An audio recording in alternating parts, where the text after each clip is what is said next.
Welcome to Tired Mommy Revival. Hey mama, are you running on coffee fumes?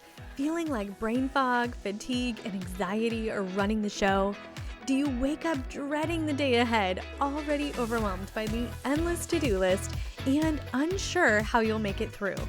Do you long for the energy to enjoy motherhood and care for yourself, but feel stuck and unsure where to start?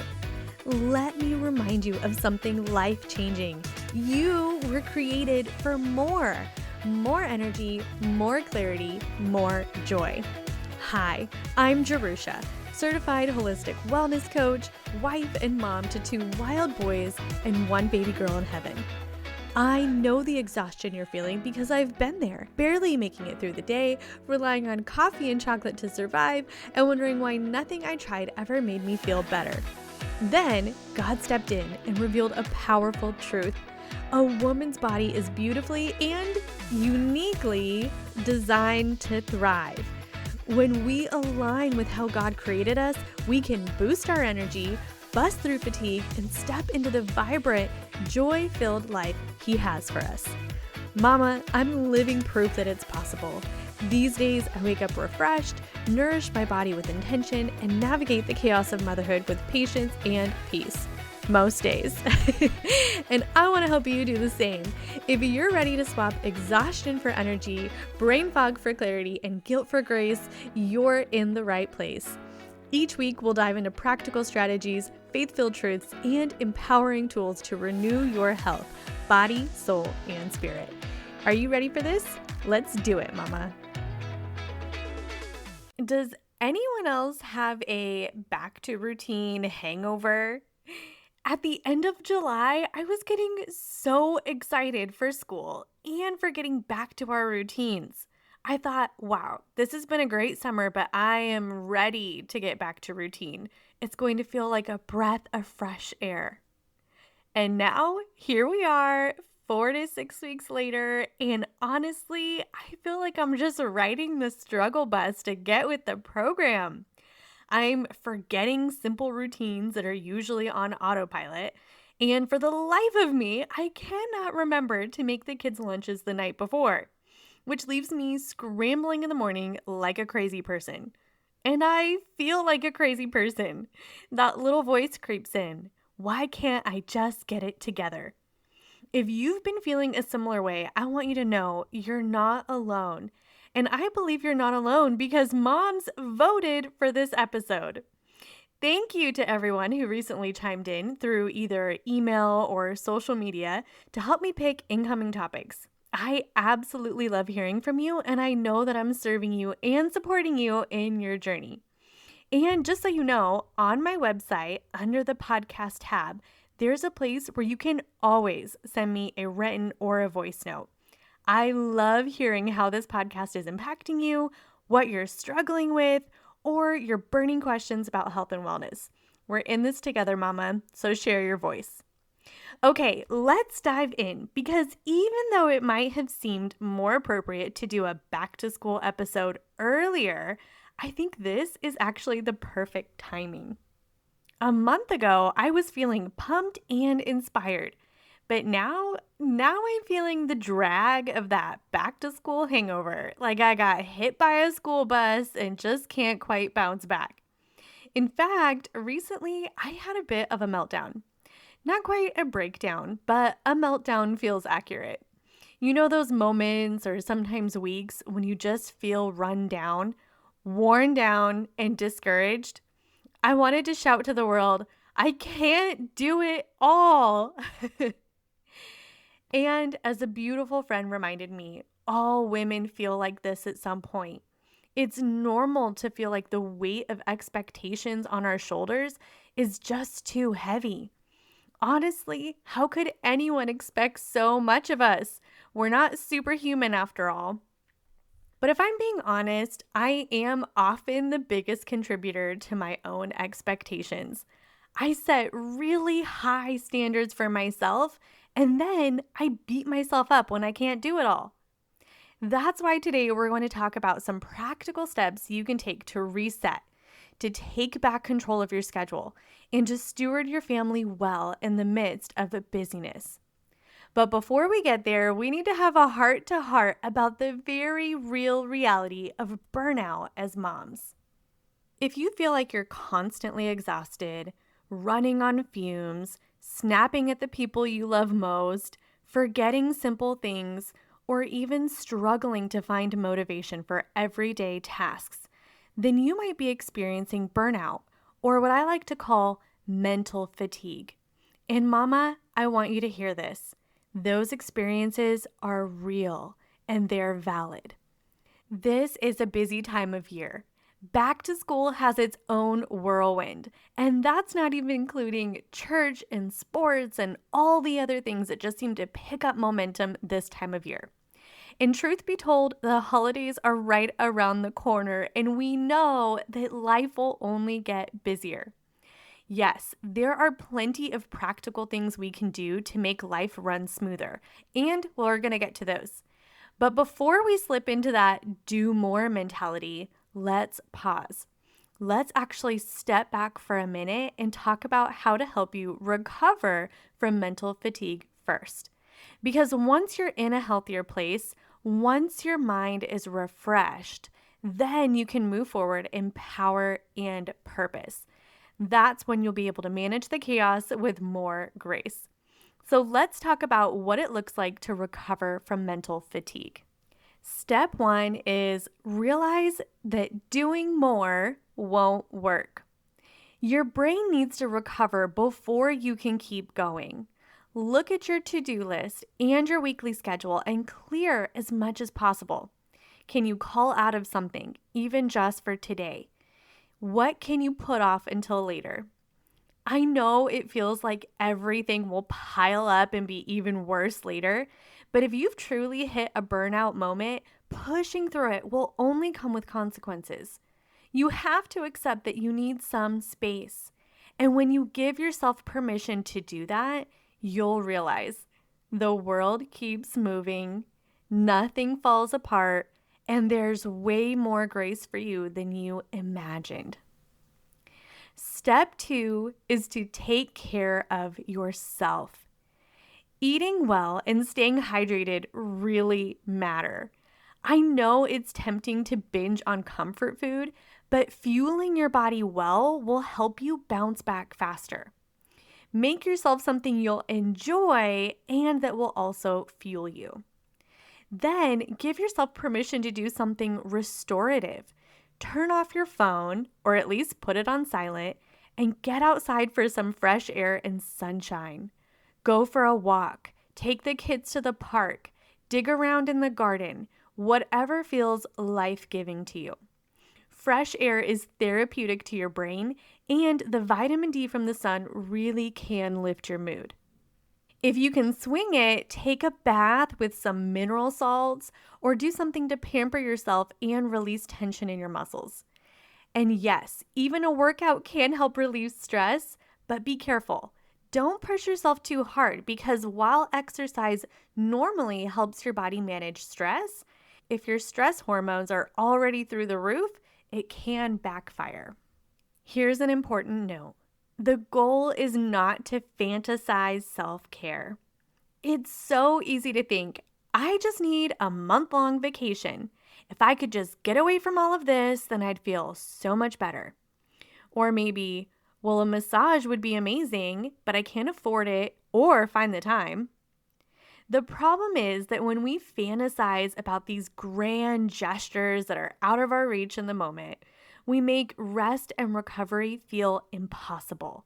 And that is both unhealthy and unhelpful for restoring your mental health right now. Instead, focus on what you can do, even if it's not perfect or ideal. And honestly, those big gestures usually aren't the real answer anyway. I mean, a massage is always a good idea, but those grand vacations, let's be real. Vacations are exhausting, and we're not about to abandon our families for a month to go away. So do yourself a favor. Stop fantasizing self-care. Start with something tangible you can actually manage right where you are now. Step 3 is to prioritize sleep.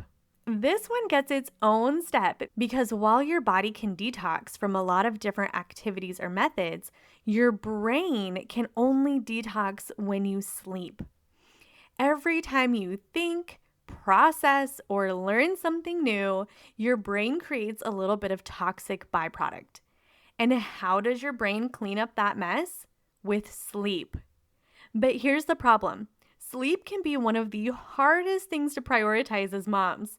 When we get into cycles of stress, we often don't want to go to bed at night. We finally get that little slice of quiet and don't want to give it up. And then, of course, we don't want to get up in the morning.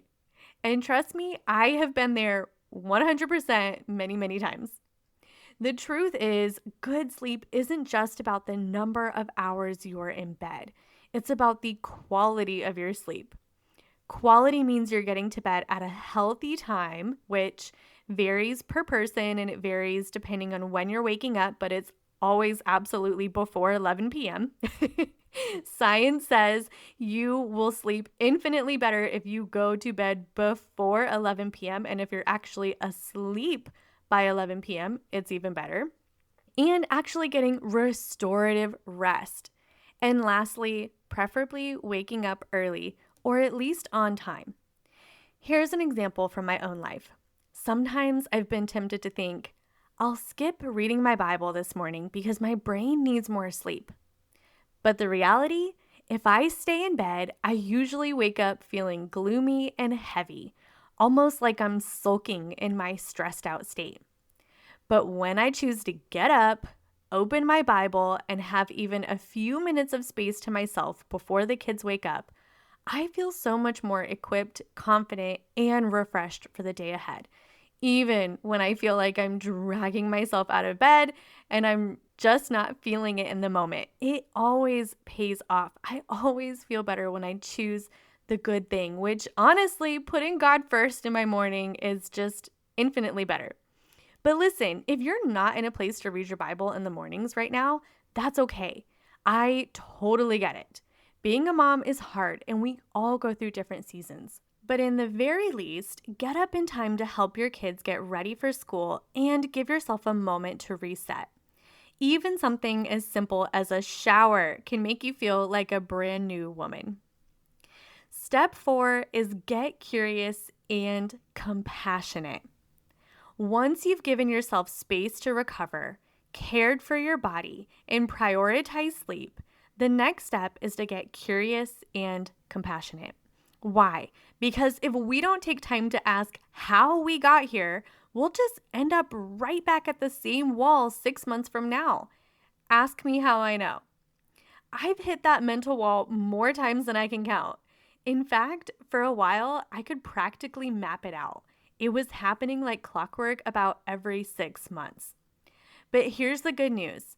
Every time I hit the wall, I hit that mental wall, mental fatigue, I learned something new. And every time I got a little better at recognizing the patterns. So the goal is not to beat yourself up. Don't allow judgment to have a place over you. Instead, be both compassionate and curious so you can uncover the underlying currents that are draining you.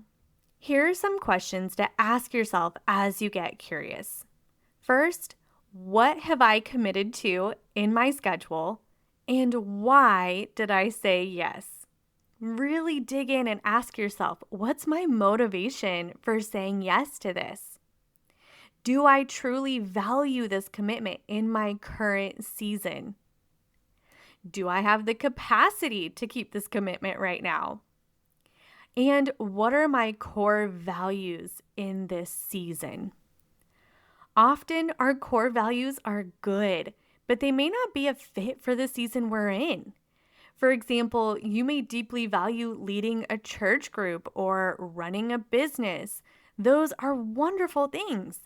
But if you're in a season where God has asked you to focus on your little kids and their unique needs, then carrying that extra weight might not be from Him right now. Those are the key words, right now. Sometimes what's good isn't always what's from God. The right thing in the wrong season is still the wrong thing. Sometimes God has placed things in our heart that are for a season that's in the future. Sometimes we're called to sit and prepare in the quiet space, but we're trying to push it forward and make it happen right now. And it makes our world feel messy and exhausted and overrun by to-dos when in reality, that wasn't something God asked us to do right now. So get into the quiet place, get into that space with God and ask Him, Lord, what would you have me say yes to in this season? And here's the freeing truth. A no now doesn't have to mean no forever. Sometimes the best yes is the one that honors the season God has placed you in, rather than saying yes to every opportunity that simply shows up. Once you've decided what's staying and what's going, the next step is to map it out. I'll be honest, I have a bad habit here. I tend to write down everything I need to do for the week. And then each morning I wake up and I think, okay, what can I fit into today? And here's the thing. Life with small children can be unpredictable. Sometimes it feels like our plans are constantly getting tossed out the window. So, in an effort to take back control of my schedule and feel some level of productivity, I would try to jam as much as I could into a single day to get ahead whenever I could. The problem? That doesn't work long term. Two big issues always come up for me. One, I often forget the simple everyday things like laundry, making lunches, or getting the kids out the door on time. Then I overcommitted to the big things. And guess what? The basics got missed. And then number two is that I created a storm of decision fatigue. Every morning I was redeciding what fits where. By midweek, my brain was fried because I'd been micromanaging my own to-do list like a second toddler all day long. And moms, you already know the kids are experts at decision fatigue. Can I have a snack? Can I play outside? Can I watch a show? Can I paint? Can I eat another snack? You don't need to add your own version of that from your to-do list to your already full brain. The solution? Map out your week in advance. First, start by writing out everything that happens normally. Write out chores and who does them and when they do them. Map out weekly activities, including when you need to leave and when you'll be back. Map out dinners. When do you actually have time to cook?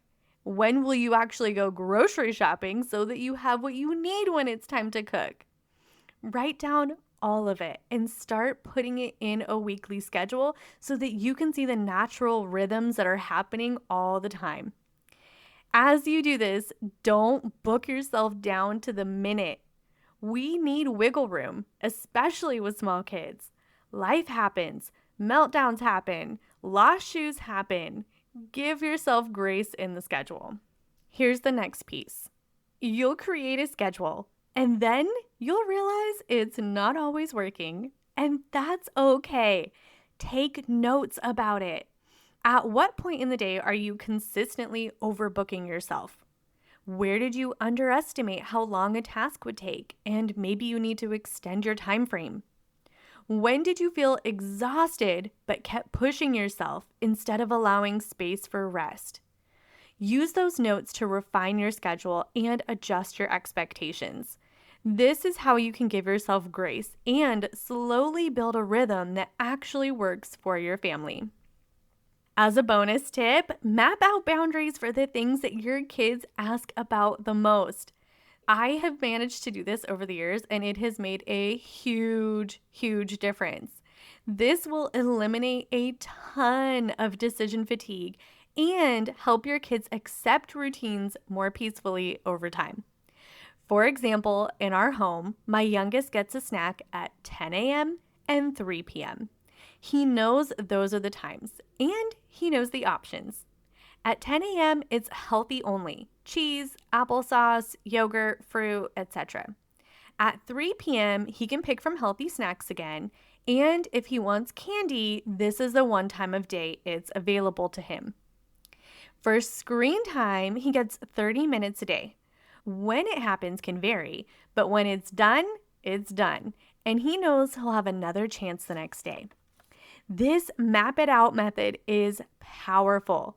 When you create structure around your day, you eliminate a monumental amount of decision fatigue, not only for you, but also for your kids.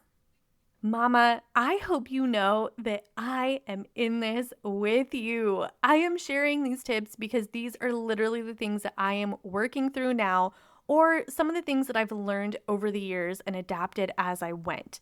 Every time I work on this process, I get better and better, and life gets a little less chaotic. Over the summer, our schedule lost a lot of routine. And now that we're getting back into it, it can feel a little difficult.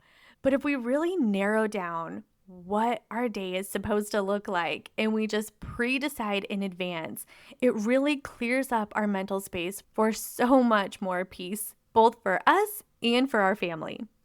So let's pull this all together. If you've been feeling the weight of that back to school hangover, mama, you're not crazy and you're not alone. We've all been there. We might all be there right now, and it's real. The way forward isn't doing more. It's creating space to recover, caring for your body, prioritizing your sleep, and then getting curious and compassionate about what's really draining you. As you map out your rhythms with honesty, grace, and boundaries, you'll find yourself climbing out of the fog and into a more sustainable pace. All right, we have one more back to school episode, and next time we're going to get super practical.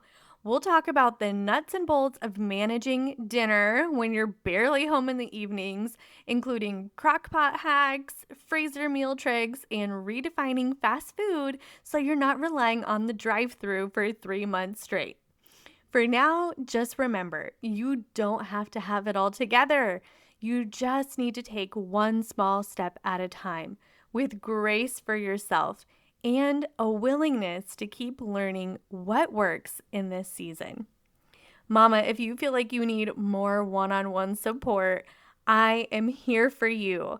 My specialty is working with Christian moms to help them get out of burnout and get into a life that builds their wellness physically, mentally, and spiritually in a realistic, God-centered way. If this is something that interests you and you think, I could use some help, please help me one-on-one. Help me get my schedule really narrowed down. Help me dig out my problem areas and find solutions for them. And help me take care of myself in the midst of messy motherhood. If that's you, mama, please take a look at the link below in the show notes where you can schedule a free one-on-one consultation with me where I'll tell you more about the coaching opportunities and how I might be able to help you in your individual journey. Until next time, mama, be blessed and know you are doing amazing and you were made for wellness. Mama, I hope this episode blessed you and reminded you that you were beautifully and uniquely made to thrive. If today's conversation spoke to your heart, I'd love for you to take a moment to leave a rating and review. Not only does it encourage me, but it helps more tired mamas discover the hope, healing, and energy they've been searching for. You're not in this alone. Make sure to hit subscribe so you never miss an episode. Together, we'll reclaim your energy, renew your health, and revive your spirit, one step at a time. Until next time, remember, you are beautifully designed by God to live with energy, clarity, and joy. You're not just surviving, mama. You're stepping into the vibrant life you were created for. I'm cheering you on.